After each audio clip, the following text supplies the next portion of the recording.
Chapter 27. Something's Not Right in Paradise. It was right around this time that I started to see a lot of tension on the Xerox set, mostly among the producers, the network, and our managers, Bob and Lynn. Bob, especially. He would constantly interrupt takes to correct the most minute detail pertaining to the music business. He would even go up to the network to explain to them that there were certain things that Paulie wouldn't do because it made him look ridiculous, which would in turn hurt ZO2 and his rock star image. It was starting to drive the network and producers crazy. Paulie even made Bob go to the network and complain on his behalf that his name wasn't top billing for our newly released Season 1 DVD on Amazon. I was listed first, simply because the three of us were listed in alphabetical order. We were the stars, in alphabetical order. Can you believe that? Bob made the network change it so Paulie was listed first. Not only was this psychotic of Paulie, but Bob was my manager too. He should have told Paulie no, but Bob had Paulie in his back pocket, so he placated to this kind of insanity.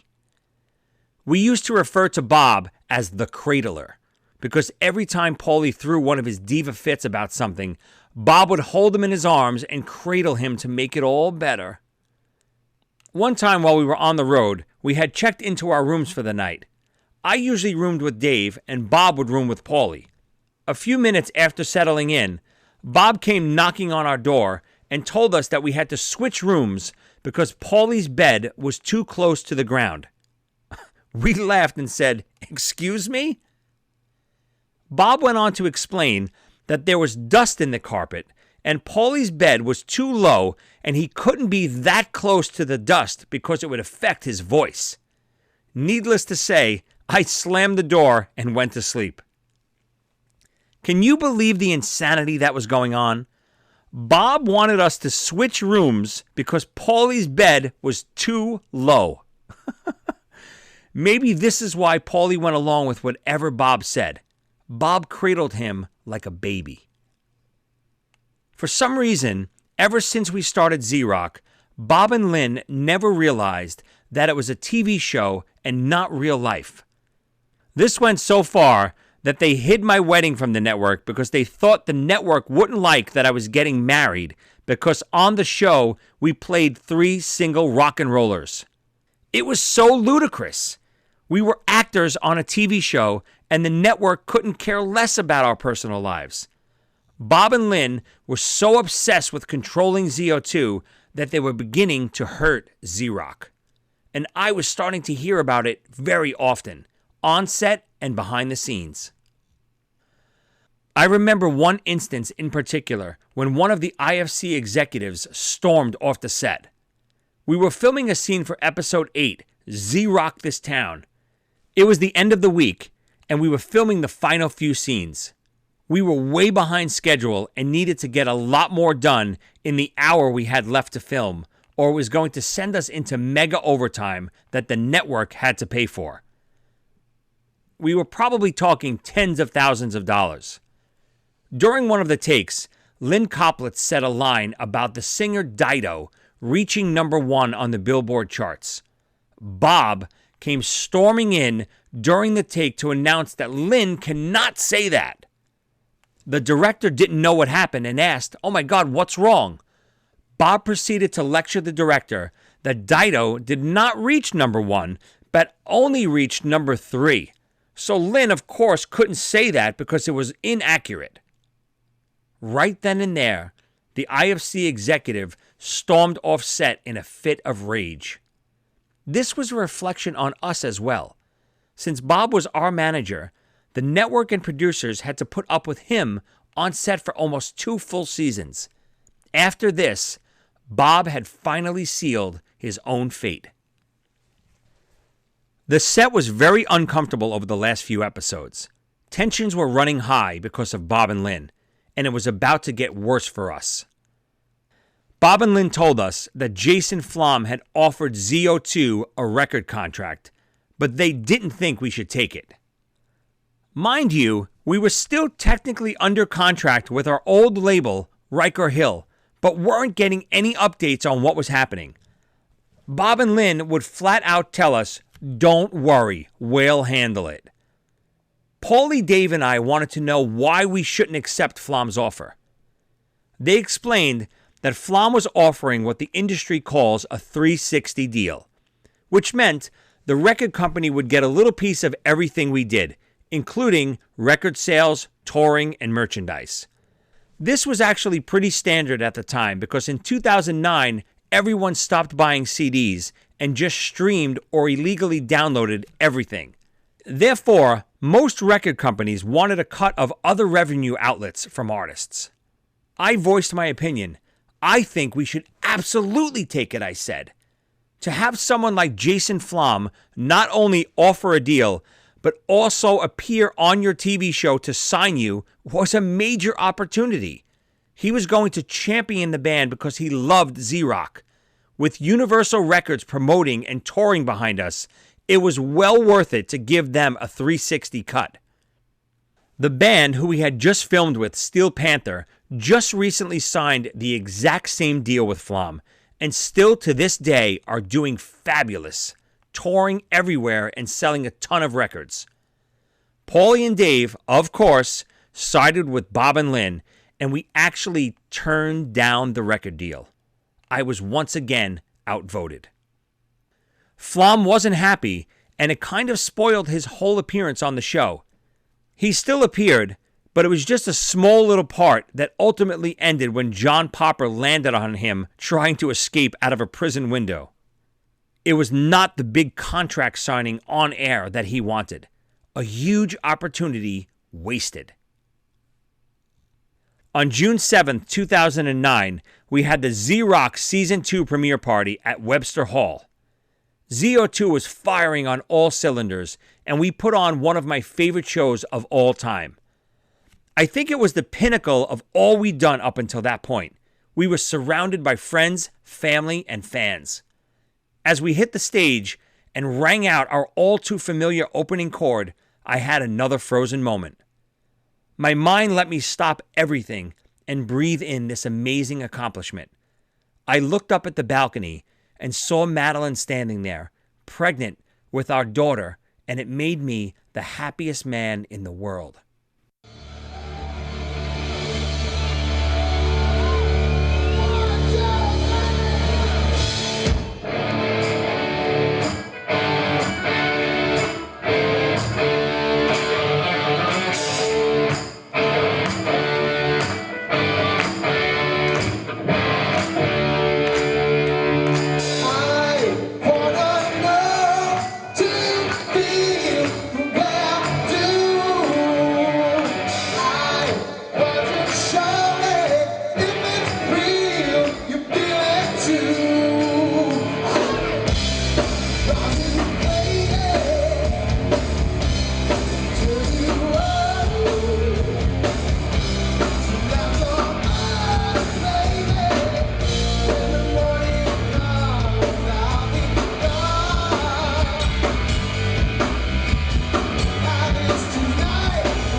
I was living my dream, not only career-wise, but I also was about to be a dad. It was an absolute perfect night. After filming concluded on Z-Rock Season 2, I remained very friendly with the producers and the network, more so than the other guys. I got along really well with them and began having meetings with them about the possibility of Season 3. During these meetings, it was brought to my attention that none of them knew that our managers, Bob and Lynn, were commissioning us on our Z-Rock salaries. They were actually appalled to find this out. It turned out that Bob and Lynn were double dipping. They were not supposed to be getting a salary from the network and commissioning our salary as well. I don't think it was 100% illegal, but it was extremely immoral and highly unethical. The producers went on to explain to me that when we initially signed our Z-Rock contract, the producers told our managers that they had an allotted salary for the band, a pie, if you will, to be split 3 ways. Unknown to us, Bob and Lynn wanted to be paid as executive producers, but the production company explained that it was irregular for the talent's managers to be paid as executive producers, and there was really no allotted money to pay them. Bob and Lynn negotiated to be cut into our pie and have it split 5 ways instead of 3. The producers didn't care how we split it and said, if it's okay with Paulie, David, and Joey, it's fine with us.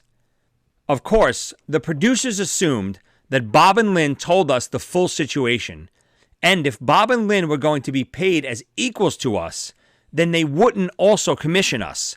They were wrong. We were never even informed that there was supposed to be only a 3-way split among Paulie, David, and me. Bob and Lynn presented the offer from the beginning as a 5-way split. Wow. To break it down, Bob and Lynn got paid the same salary as we did, not one of them as our managers, both, and then took 20% of our money as well. Holy cow. I tried to explain all of this to Paulie and Dave, but they wouldn't listen. Bob and Lynn were in such control over them that they couldn't see straight. Well, I was starting to see crystal clear. I even told Paulie and Dave that I had been talking to the network and the producers about all 3 of us getting a producer credit next season. If you can believe it, they both said, "Oh no, why would we get producer credits? We don't want to step on Bob and Lynn's toes."